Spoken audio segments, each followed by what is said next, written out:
നമുക്ക് അവർക്ക് പ്രിയങ്കരിയായിട്ടുള്ള റിനി ആൻഡ് ജോർജിനെ ക്ഷണിക്കുന്നു.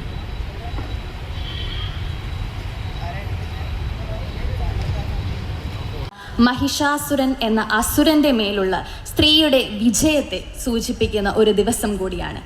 അങ്ങനെ ഒരു ദിവസം ഈ സ്ത്രീ മുന്നേറ്റത്തിൻ്റെ ഭാഗമായി ഇവിടെ എത്താൻ കഴിഞ്ഞു എന്നുള്ളത് തന്നെ വലിയൊരു നിയോഗമായിട്ടാണ് ഞാൻ കാണുന്നത്.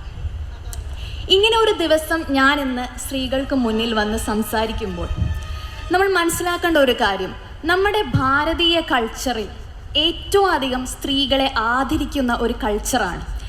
എന്നാൽ ആ ഒരു കൾച്ചർ തന്നെയാണോ നമ്മൾ പലപ്പോഴും ഇവിടെ അവലംബിക്കുന്നത് എന്ന് സംശയിക്കേണ്ടിയിരിക്കുന്നു. പലപ്പോഴും സ്ത്രീകൾക്ക് തുല്യമായ, പുരുഷന് തുല്യമായ അവസരങ്ങൾ ലഭിക്കുന്നില്ല, അല്ലെങ്കിൽ സ്ത്രീകളുടെ പ്രശ്നങ്ങൾ സമൂഹത്തിൽ പങ്കുവെക്കാനുള്ള അവസരങ്ങൾ നമുക്ക് ലഭിക്കുന്നില്ല എന്നുള്ളൊരു പ്രശ്നമുണ്ട്. ഇപ്പോൾ എൻ്റെ കാര്യം തന്നെ എടുത്തു കഴിഞ്ഞാൽ, ഞാനൊരു ഇൻ്റർവ്യൂവിൻ്റെ ഭാഗമായി ഒരു കാര്യം തുറന്നു പറയുകയുണ്ടായി. എനിക്ക് ഒരു യുവ നേതാവിൽ നിന്ന് ചില മോശമായ സമീപനം നേരിടേണ്ടി വന്നു എന്നുള്ളതാണ് ഞാൻ തുറന്നു പറഞ്ഞത്. പക്ഷെ എന്നാൽ പോലും ഒരു പ്രസ്ഥാനത്തെ വേദനിപ്പിക്കേണ്ട, ദുഃഖിപ്പിക്കേണ്ട എന്ന് കരുതി ഞാൻ ആ പ്രസ്ഥാനത്തിൻ്റെ പേര് പറയുകയോ ഒരു വ്യക്തിയുടെ പേര് പറയുകയോ ചെയ്തിട്ടില്ല. ആരെയും വേദനിപ്പിക്കണമെന്നോ ആരെയും തകർക്കണമെന്നോ ആയിരുന്നില്ല എൻ്റെ ഉദ്ദേശം. എനിക്ക് ആകെ ഒരു ഉദ്ദേശം മാത്രമേ ഉണ്ടായിരുന്നുള്ളൂ. രാഷ്ട്രീയത്തിൽ കടന്നു വരുന്ന യുവ നേതാക്കന്മാർ ഇങ്ങനെയാണോ ആകേണ്ടത് എന്നുള്ളൊരു ചോദ്യം മാത്രമാണ് ഞാൻ ചോദിച്ചത്. രാഷ്ട്രീയത്തിൽ കടന്നു വരുന്ന നേതാക്കന്മാർ സ്ത്രീകളോട് എങ്ങനെ പെരുമാറണം, ധാർമ്മികതയോടെ അവർ മുന്നോട്ട് പോകണം എന്നൊരു കാര്യം മാത്രമാണ് ഞാൻ പങ്കുവയ്ക്കാൻ ശ്രമിച്ചത്. പേര് പറയുകയോ പ്രസ്ഥാനത്തിൻ്റെ പേര് പറയുകയോ ഒന്നും ചെയ്യാതെ തന്നെ എനിക്ക് നേരെ വൻ തോതിലുള്ള അതിഭയാനകമായ ഒരു സൈബർ ആക്രമണമാണ് പിന്നീട് പൊട്ടിപ്പുറപ്പെട്ടത്. എന്നെക്കുറിച്ച് പറയാത്തതായി ഒന്നും തന്നെ ബാക്കിയില്ല. അത്രയധികം മോശമായ കാര്യങ്ങളാണ് എന്നെക്കുറിച്ച് പറഞ്ഞിട്ടുള്ളത്. ആർക്കാണെങ്കിലും ഈ ഒരു അവസരത്തിൽ ഇത് താങ്ങാൻ കഴിയില്ല. പക്ഷെ ഞാനത് താങ്ങി. ഞാൻ ചിന്തിച്ചത് എന്താണെന്ന് വെച്ചാൽ, ഞാൻ സംസാരിച്ചത് എനിക്ക് വേണ്ടിയല്ല. എനിക്ക് വേണ്ടി ആയിരുന്നുവെങ്കിൽ നേരത്തെ ശൈലജ ടീച്ചർ പറഞ്ഞതുപോലെ എനിക്ക് ചെറിയ പ്രശ്നം മാത്രമേ ഉണ്ടായുള്ളൂ. 2 മെസ്സേജ് അയച്ചു, കുറച്ച് മെസ്സേജുകൾ അയച്ചു, അത് ബ്ലോക്ക് ചെയ്ത് ഒഴിവാക്കാവുന്ന കാര്യം മാത്രമേ ഉണ്ടായിരുന്നുള്ളൂ. പക്ഷെ ഞാൻ ചിന്തിച്ചത് എന്താണെന്ന് വെച്ചാൽ, ഈ വ്യക്തി നിരന്തരമായി പല സ്ത്രീകളെയും ഇങ്ങനെ ട്രാപ്പിലാക്കുകയും ഉപദ്രവിക്കുകയും ചെയ്യുന്നുണ്ട് എന്നറിഞ്ഞപ്പോൾ ഞാൻ എൻ്റെ കാര്യം മാത്രമാണോ ആലോചിക്കേണ്ടത്? ഞാൻ എൻ്റെ മറ്റു സഹോദരിമാരെ കുറിച്ചും ഒന്ന് ആലോചിക്കണ്ടേ? ഇത് ഞാൻ എൻ്റെ മനസ്സിൽ സൂക്ഷിച്ചു വെച്ച് ഇതുപോലെയുള്ള ക്രിമിനലുകളെ വളർത്തിയെടുക്കാൻ ഞാനും കൂടി സഹായകമാകണമോ എന്ന് ഞാൻ ചിന്തിച്ചത് കൊണ്ട് മാത്രമാണ് ഞാനത് ഈ സമൂഹത്തിൻ്റെ മുന്നിലേക്ക് വെച്ചത്. ആരെയും ഉപദ്രവിക്കാനല്ല, ആരെയും തകർക്കാനല്ല. ആ വ്യക്തി നവീകരിക്കപ്പെടണം. രാഷ്ട്രീയത്തിലേക്ക് കടന്നു വരുന്ന യുവാക്കൾ സ്ത്രീകൾക്ക് വേണ്ടി നിൽക്കുന്നവരായിരിക്കണം, സ്ത്രീപക്ഷത്ത് നിൽക്കുന്നവരായിരിക്കണം, ധാർമ്മികതയോടെ മുന്നേറുന്നവരായിരിക്കണം എന്നൊരൊറ്റ ചിന്തയിൽ മാത്രമാണ് ഞാൻ നിൽക്കുന്നത്. ഏതെങ്കിലും ഒരു പാർട്ടിയോ ഏതെങ്കിലും ഒരു പ്രസ്ഥാനത്തെക്കുറിച്ചല്ല. ഏത് പ്രസ്ഥാനത്തിലെയും ഏത് പാർട്ടിയിലെയും രാഷ്ട്രീയത്തിൽ വരുന്ന യുവജനത എല്ലാവർക്കും വേണ്ടി, സ്ത്രീകൾക്ക് വേണ്ടിയും നിലകൊള്ളുന്ന ജനതയായിരിക്കണം എന്ന് ഞാൻ ചിന്തിച്ചു. പക്ഷെ ഞാൻ നേരിട്ടത് സമാനതകളില്ലാത്ത സൈബർ അറ്റാക്കാണ്. ഞാൻ മറ്റു പാർട്ടികളുമായി ചേർന്ന്, CPM-മായി ചേർന്ന് ഗൂഢാലോചന നടത്തി അവരെ തകർക്കാൻ ശ്രമിക്കുകയാണ് എന്ന് പോലുമുള്ള ഇല്ലാത്ത ആരോപണങ്ങൾ. ഇപ്പോൾ പോലും ഞാൻ ഇവിടെ വന്ന് നിൽക്കുമ്പോൾ കുറച്ച് ഭയത്തോടു കൂടിയാണ് നിൽക്കുന്നത്.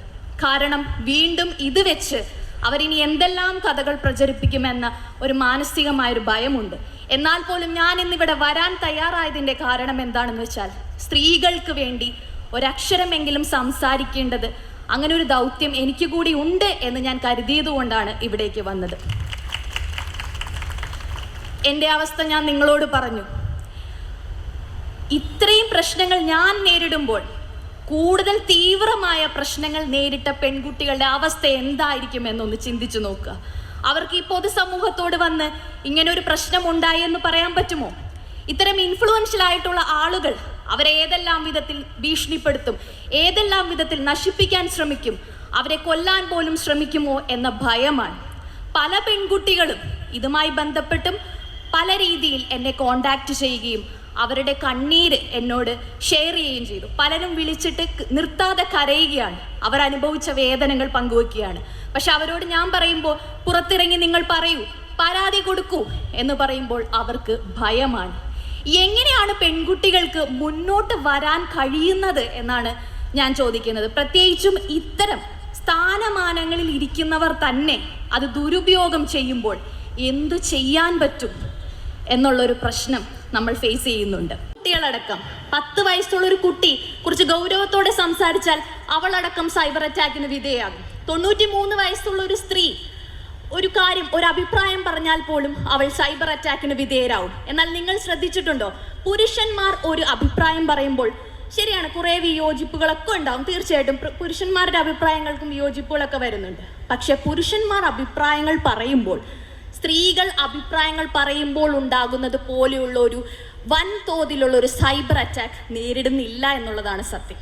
പുരുഷന്മാർക്ക് അഭിപ്രായം പറയാൻ അവകാശമുണ്ടല്ലോ എന്നാണ് ഈ ശക്തികൾ തന്നെ വിചാരിക്കുന്നത്. പക്ഷെ സ്ത്രീകളുടെ കാര്യങ്ങൾ വരുമ്പോൾ അവർ ഒന്നിച്ചു നിന്ന് സ്ത്രീകൾക്കെതിരെയുള്ള ഒരു പോരാട്ടമാണ് നടത്തുന്നത്. അതോടെ എനിക്ക് പറയാനുള്ളത്, സ്ത്രീകൾ ഒരു കാരണവശാലും ഇതിൽ തളർന്നു പോകരുത്. ഇത് കണ്ട് നിങ്ങൾ അഭിപ്രായം പറയാൻ മടിക്കരുത്, നിങ്ങൾ പൊതുരംഗത്ത് നിന്ന് മാറി നിൽക്കരുത് എന്നാണ് എനിക്ക് പറയാനുള്ളത്. ധൈര്യത്തോടുകൂടി നമ്മുടെ ഷൈൻ ടീച്ചറിനെ പോലെ ധൈര്യത്തോടുകൂടി തന്നെ ഈ പൊതുരംഗത്ത് നിൽക്കണം. ഇന്ന് ഞാനും ഷൈൻ ടീച്ചറുമാണ് അനുഭവിച്ചെങ്കിൽ നാളെ നിങ്ങൾക്കും ഈ ഒരു അനുഭവം ഉണ്ടാകാം എന്ന് മനസ്സിലാക്കണം. പ്രത്യേകിച്ചും നമ്മുടെ പെൺകുട്ടികളോടാണ് ഇതെല്ലാം കണ്ട് നിങ്ങൾ മനസ്സ് മടുക്കരുത്, നിങ്ങൾ പോരാടിക്കൊണ്ട് തന്നെ ഇരിക്കണം എന്നുള്ളതാണ്. ഈ ജീവിതം എന്ന് പറയുന്നത് ഒരു പോരാട്ടമാണല്ലോ. നമ്മൾ ജനിക്കുമ്പോൾ തന്നെ ശ്വസിക്കാൻ വേണ്ടി അമ്മയുടെ വയറ്റിൽ നിന്ന് പുറപ്പെടുമ്പോൾ പുറത്തേക്ക് വരുന്നത് വരെ നമ്മൾ നേരിടുന്ന ഒരു പോരാട്ടമുണ്ട്. നമ്മൾ ഒറ്റയ്ക്കാണ് ആ പോരാട്ടം നേരിട്ട് ഈ ഭൂമിയിൽ എത്തിയതെങ്കിൽ ഈ ഭൂമിയിലെ അവസാന ശ്വാസം വരെ അങ്ങനെയുള്ള പോരാട്ടങ്ങൾ ആവശ്യമായി വരും. ശൈലജ ടീച്ചർ പറഞ്ഞതുപോലെ നമ്മൾ ഒരുപാട് പോരാട്ടങ്ങളിലൂടെയാണ് ഇന്ന് അനുഭവിക്കുന്ന ഈ സ്വാതന്ത്ര്യം അനുഭവിക്കുന്നത്. നമുക്ക് വേണ്ടി നമ്മുടെ പൂർവികർ ഇവിടെ രക്തം ചീന്തിയിട്ടുണ്ട് സ്വാതന്ത്ര്യത്തിനായി. എന്തിന്? ക്ഷേത്രങ്ങളിൽ ഒന്ന് പ്രവേശിക്കുന്നതിന് പോലും ചിലർക്ക് അനുവാദമുണ്ടായിരുന്നില്ല. ക്ഷേത്രത്തിന് അരികിലുള്ള റോഡുകളിൽ പോലും സഞ്ചരിക്കാൻ അനുവാദമുണ്ടായിരുന്നില്ല. ഈ അനുവാദങ്ങളെല്ലാം നമ്മൾ എങ്ങനെയാണ് നേടിയെടുത്തത്? ഈ അനുവാദങ്ങളെല്ലാം നമ്മൾ നേടിയെടുത്തത് രക്തം ചീന്തിയും വേദനിച്ചും കരഞ്ഞും കൊണ്ടാണ്. പലരും മരിച്ചു വീണപ്പോൾ അവരുടെ കുടുംബങ്ങൾ ഇതുപോലെ തന്നെ വേദനിച്ചിട്ടുണ്ടാവും. പക്ഷെ അവരുടെ രക്തവും വേദനയും കൊണ്ട് നമ്മൾ ഇന്ന് സ്വാതന്ത്ര്യത്തോടെ ജീവിക്കുന്നു. അതുപോലെ തന്നെയാണ് നമ്മൾ സ്ത്രീകളും. ഇന്ന് നമ്മൾ സൈബർ അറ്റാക്ക് നേരിടുമ്പോൾ നമ്മൾ മനസ്സിലാക്കേണ്ടത്, നമ്മൾ ഈ അറ്റാക്ക് നേരിട്ട് ഈ പോരാട്ടത്തിലൂടെ മുന്നോട്ട് പോകുമ്പോൾ നമ്മുടെ പെൺമക്കൾക്ക്, നമ്മുടെ ഭാവിയിലെ കുഞ്ഞുങ്ങൾക്ക്, നമ്മുടെ സഹോദരിമാർക്ക് ഇവിടെ സ്വാതന്ത്ര്യത്തോടെ അഭിമാനത്തോടെ ജീവിക്കാനുള്ള അവസരങ്ങൾ നമ്മൾ ബിൽഡ് ചെയ്യുകയാണ് ചെയ്യുന്നത്. അതിനുവേണ്ടി നമ്മൾ ശക്തമായി പോരാടണം എന്നാണ് എനിക്ക് പറയാനുള്ളത്. പിന്നെ സൈബർ ബുള്ളിങ്ങിന്റെ ഭാഗമായിട്ട് നമ്മൾ പരാതി കൊടുക്കുമ്പോൾ വെറുതെ ആ പരാതി അന്വേഷിച്ച് കുറച്ച് കഴിയുമ്പോൾ അവരെ വെറുതെ വിടുന്ന ഒരു അവസ്ഥയിലേക്ക് പോവുകയാണ്. സൈബർ ബുള്ളിങ്ങിൽ ഇപ്പൊ ഷൈൻ ടീച്ചറിന്റെ കാര്യം തന്നെ നമുക്കറിയാം. സൈബർ ബുള്ളിങ് നേരിടുന്ന ഈ പ്രശ്നങ്ങൾ നിയമത്തിലൂടെ കർശനമാക്കണം. ഇങ്ങനെ അപവാദങ്ങൾ പറഞ്ഞു കൊലപാതകം പോലെയോ റേപ്പ് പോലെയോ പ്രശ്നമില്ല എന്ന് നമ്മൾ വിചാരിക്കും.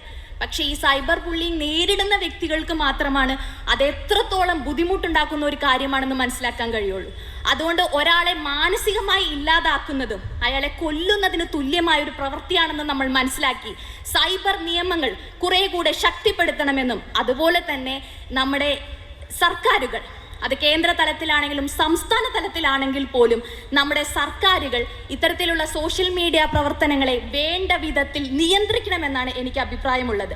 ചൈന പോലുള്ള രാജ്യങ്ങളിൽ ഇത്തരത്തിലുള്ള നിയന്ത്രണങ്ങളുണ്ട്. എന്തുകൊണ്ട് നമ്മുടെ രാജ്യത്ത് അങ്ങനെ ഉണ്ടായിക്കൂടാ?